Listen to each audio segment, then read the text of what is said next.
Twitch streamer Amaranth recently posted a tweet with a screenshot of her bank statements, and it shows that she made over $50 million off of her OnlyFans. Just her OnlyFans. That's not her total earnings for the year, but this was in just 1 year. Doesn't even include that beer that has her yeast in it. Oh my God. Yeah, it doesn't include also the Twitch donations, which I'm sure are insane. And, you know, I don't know what her motivation was behind posting her earnings on Twitter, but it got a strong reaction. A lot of her fans were begging her for handouts. I guess now Amaranth is going to turn into a welfare state for all of her followers. But also, a lot of people were debating, whose fault is this that a woman could get so exorbitantly rich off of selling her sexuality? Is it her fault for exploiting that system?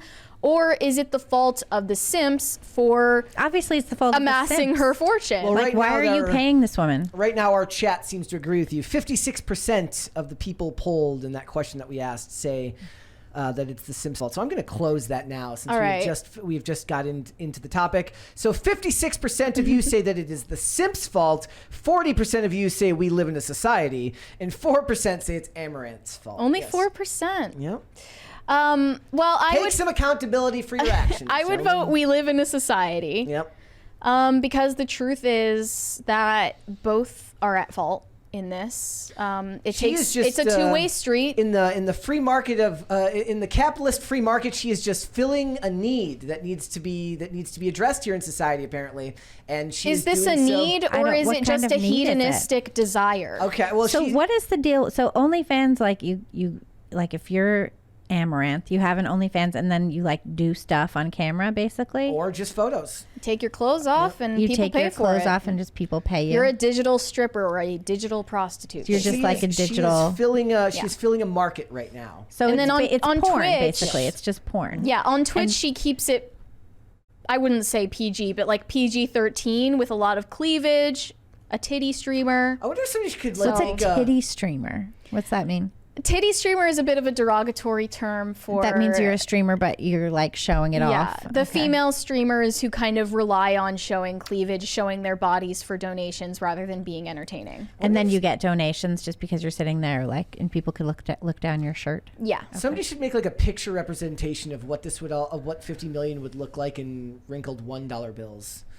It would fill her entire house, her entire mansion. Wrinkled $1 bills, yeah. She's like Scrooge McDuck over there. Yes. Like, and what the hell happened with her storyline, this sob story that she told all of her simps about how her abusive husband was forcing her to do OnlyFans. Oh, this is that same person. He's forcing me to objectify myself. You built our empire off of my body. And then after that sob story comes out, she continues to objectify herself on OnlyFans. Well, and she's brags making about $50 million. Yeah. It's just so like flagrant. It's so in your face.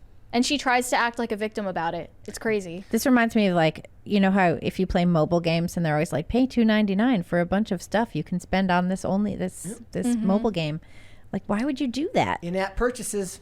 I hate that stuff. Very big thing. That seems like what OnlyFans is. It's and with all the money that she's making, it's not just that. She also now has her AI chat bot that is out there that is selling you the girlfriend experience for $200 a month, or $200 total, or $200 a month. It's $200 a month. But it's totally fake, right? I mean, it is totally fake. However, she deceptively markets this AI girlfriend of herself as having full autonomy, and she really knows you. She really remembers the details about you. She really cares. Who developed the AI chatbot? She worked with a company. I assume a company approached her and said, hey, we think we can make a killing off of your pathetic simp audience. And she was like, sign me up. Let's do it. And I mean, there is an argument to be made here that she is shepherding in future customers from a very young age who find her on Twitch, grow up watching her, and then eventually, once they are old enough, and theoretically, I guess they don't even technically have to be old enough, or maybe when they get a job and they have a credit card or a debit card that will not show up with a statement on their parents that says OF purchase. I imagine that it comes up as something more discreet or something like that, right? Like they're not gonna put that up on their mom's credit card, but you start them young in the fan base on Twitch, and then eventually they'll pay that money to her when they're old enough to do Right. so on their own. Right. There are a lot of minors who probably watch her and other titty streamers on Twitch, and they're just growing up in a pornified culture, and they don't really know anything different. Thank you. Thank you, guys. $200 a month is insane. Oh yeah, it's like, who has this type of money in this talk to a economy? chat- And I guess like these people, I guess they feel like they are buying a relationship. Like we talked, I was on, I think the last time we were on, we were talking about like some weird guy who followed an OnlyFans person to some shop and took a picture with her and had Yeah. her face as a tattoo on his actual body and stuff. Right. That seemed crazy too. And he like had this expectation of having a relationship with this woman, which it does seem like sort of dangerous for both of you. Like it seems dangerous to be that woman in Yeah. public, not having any idea who the crazy people are that are spending $200 a month so they can feel connected to you through your AI chatbot fake girlfriend. Yeah, and like we both know from experience that just like being a woman who publicly appears on the internet in any context is going to attract some crazies. Sometimes it's weird. But it's a totally different ballgame when they start playing into it and attracting more crazies and appealing to the crazies. And then, you know, and stealing their money. yeah, basically. I mean, she's not stealing You're their not money. stealing You're not but stealing it, but like they are freely giving their money. I it's can't definitely- imagine why, but I don't get it either. I would feel like such a chump.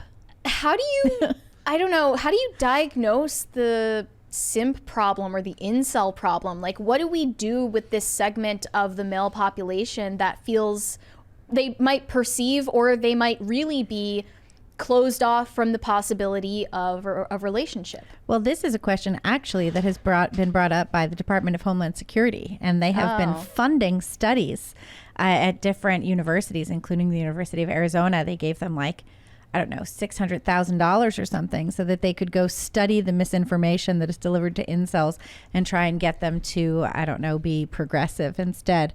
Yeah, $600,000. It's like there's a $20 million granting program that has gone out to universities all over the country from DHS to try and solve the incel problem. There's a $20 super chat here from Bender the Offender. Says, I pay $200 a month on my car. What the hell is wrong with these people? Mary's right. In this economy, And a car is going to crazy. deliver Yes, way more yes. than the AI chatbot I'm fake sorry. deliver you girlfriend. to a girl's house. I'm sorry, I Facts. can't get over Facts. this. So the Department of Homeland Security Oh, for sure. is researching incels because they view them as a domestic terrorist threat, I assume. Yeah, they were using, they gave all this money to Arizona. Was it Arizona State? They gave all this money to Arizona State to disrupt the manosphere.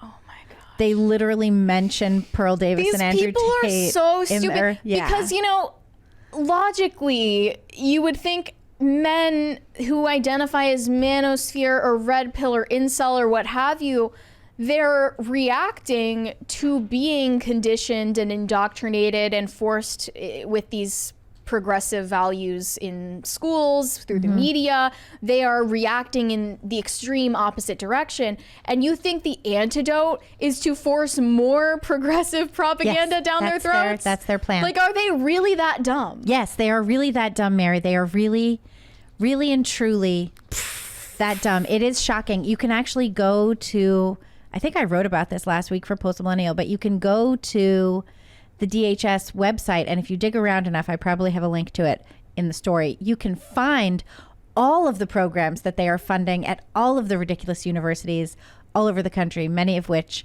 are as stupid as this one that they're funding at Arizona State. They put together $20 million, I think, in granting to get universities to study this thing. And it's actually all part of that big plan that they keep saying how white supremacy and domestic terrorism are the biggest threats facing the United States. And they keep doubling down on that. Biden had his speech recently. He was like, white supremacy, domestic terrorism, MAGA, evil. They just go on and on about that. And they assume that people are going to believe it. Instead, I think they're just creating more simps for OnlyFans, really. Yeah. I mean, I'm sure that all of these groups overlap, but they're not all the same type of guy. Right. Like, a lot of the simps probably identify as male feminists, and they have these progressive views, and that's why they believe in this sexual liberation that allows women to sell themselves on the internet. And they think that it's so empowering for Amaranth to sell her body on OnlyFans, and that's why they support her with their dollar. Correct. An episode. I think it's the pilot episode of iZombie, where the victim is like she's like a Ukrainian hooker in Seattle, and like her this lady she works with is also a Ukrainian hooker in Seattle, and across the apartment from her is just this guy. He's got the flannel shirt, he's got the beanie, and every time they go to talk to this lady, he comes, he's like, look, it's her body. Leave her alone. Like, and like then finally by the end, like Liv just gets annoyed. She goes, look, Karl Marx, and just starts yelling at the guy, and this is a problem. You right? never trust a male feminist. Never trust a male feminist. They are not to be trusted. I agree. And this is after years of knowing many male feminists, none of whom could be trusted. Tim mentioned on like the last IRL that I was on that he said that over 50% of men now identify as male feminists. Ew. Do you know what these male feminists don't understand is that radical feminists do not believe you can be a male feminist. They say that your very ideology is sexist. Or your very existence. What you believe yourself to be is actually incorrect. You cannot be a male feminist. That's what the rad femmes would say. Male feminist is it's probably the biggest red flag. Also, for a lot of these guys, you ask how to solve the problem. How do you solve this problem? Well, people have to actually get out and re-engage in the real world. Like you're talking even deeper into like the ideological level about what they believe, but I think like actual human contact with other people of the opposite sex would help. I don't like the idea that we're going to find the antidote for this crisis in men or the loneliness epidemic by feeding them more online content. We just need to make online content that's good for them. Like, no, get them out of the house. Yes. Like, they don't need to watch more red pill content. They don't need to watch Andrew Tate to just be a functioning human. They need to talk to a girl in public. Well, encourage social interaction, encourage real families, encourage marriage. You're not going to save someone from porn addiction by showing them more addicting content. No more content. No more videos. Real world interaction with actual human beings. Touching grass. There's a reason it's such a big meme, you know? You actually need to do it. It's like the old thing where like cliches are cliches because they're true. That's like memes. Yeah. But maybe I'm wrong. Maybe I'm just totally getting it wrong. I'm totally missing the mark, and I have no idea what could help these dudes. No, I think you're correct, actually. Yeah. But like, is it clean your room, bucko? Is it what it's appeals all of that to them? Stuff. I mean, it's, you know, you look at like some of the social emotional learning stuff that's in schools, and it tries to get kids to be confident without actually giving them any skills, you know, or teaching them anything.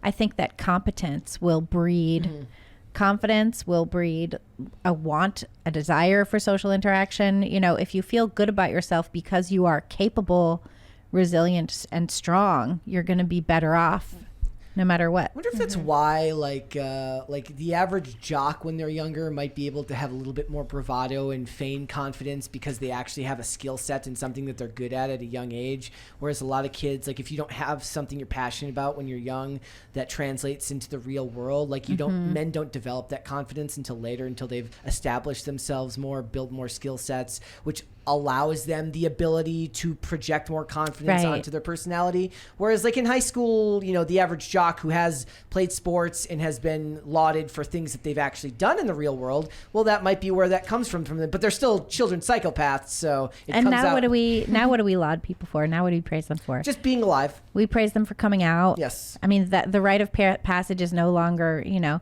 taking a pretty girl to the homecoming dance. It's telling everyone you want to cut your dick off. I don't know, man. When I have sons, I'm going to like make sure that they're raised by wolves. I'm just going to send them out into the woods. You got to be careful with that. I know some of these men raised by wolves. They're not better. I'll leave some food out for them on the porch and they can come by. But, you know, I guess men just like need to engage with their feral side. Yeah, that can go too far as well. You got to watch that. What was it yesterday that I was telling you the story about like the first time I got like a major concussion skating and like had to like, was this on the show yesterday or was this before the show that I was telling the story? I'm not sure. And basically the idea was I tried to jump this gap I hit my head really, really hard, and the whiplash on my neck was very severe. I was 12 years old. I couldn't even bike home, and we had to go like limp up to the local Target to call my dad. And he basically said, "What do you want me to do about it? I'll take you to the doctor when I get home from work." And I had to make my way and figure out how to get home. My dad knew that I had gotten myself into this situation, and I needed to get myself out of this situation. And for that fact, I actually had to. And luckily, there was nothing wrong with me. You could argue that maybe there was a lot of brain damage done. I think there's plenty of evidence on this podcast that that's true. But the point is that it's beneficial, especially for boys, I think, that you have to be taught to solve some of your own problems. Not all of them at a young age, but you do have to learn to, if you get yourself into situations, you have to learn to get yourself out of them as well. A closing thought. I don't know if this really needs to be said, but it's super trashy to like flaunt your bank statements I thought like you were supposed this. to keep that stuff quiet. I thought that was just Such nouveau riche behavior. Yeah, like I didn't think it was something that you actually wanted to brag about. I agree. Yeah. I also think that's trashy. No matter the means by which you're making the money, it's just trashy to be like flaunting it in front The of only everyone. trashier thing she could do is tattoo it. Oh. Has someone ever done that? I don't know, but I it'd be hope not. trashy. We got a $20 one here from Mikey. Says, y'all know a lot of these red pill guys are products of divorce, right? I'm Aren't we sure that's all? true. I mean, aren't we all products of divorce? Children of that's a sad divorce- statement on modern day American culture. Either children of divorce or guys who have been divorced themselves. Yeah, I mean, fatherlessness. My grandparents on both sides got divorced. My parents got divorced. They both remarried and got divorced, and then got divorced again. Like, I don't think So what you're really saying is that the lawyers are the real winners here in America. My aunts all got Lawyers. divorced. Yeah. You know that's why that's why there was that comment about divorce court. Yeah. Family court is really a terrible, terrible situation in this country. Thanks for watching. Listen to full episodes of Pop Culture Crisis on Spotify. Keep up with us on social media and make sure you subscribe and ring that bell so you never miss the show. Bye, guys.